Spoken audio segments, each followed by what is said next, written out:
Kailan ba natatapos ang pagiging bata? Ako? Hindi ko maalala. Basta pagising ko kaninang umaga, binata na pala ako. Batang-bata ka pa at marami ka pang kailangang malaman at intindihin sa mundo.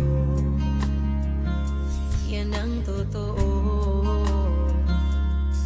Nagkakamali ka kung akala mo na ang buhay ay isang mumunting paraiso lamang.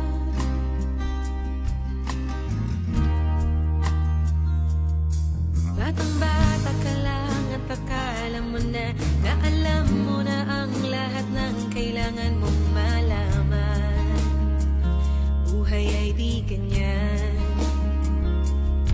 Tanggapin mo na lang ang katotohanan na ikaw ay isang musmus lang na wala pang alam.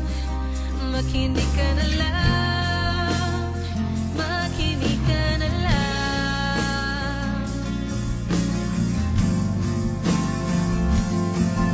Ganyan talaga ang buhay, lagi kang nasasabihan pagkat ikaw ay bata at wala pang nalalaman. Makinig ka sa aking payo pagkat musmus pa lamang at malaman ng maaga ang wasto sa kamalian. Batang-bata ko at nalaman ko to, inaamin ko rin na kulang ang aking nalalaman at nauunawaan.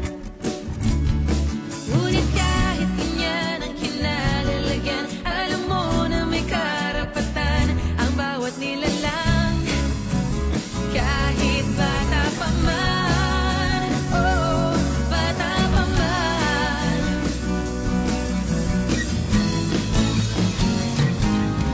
Nais ko sanang malaman ang mali sa katotohanan, sariling pagranas, ang aking pamamagitan. Imulat ang isipan sa mga kulay ng buhay, maging tunay na malaya sa kata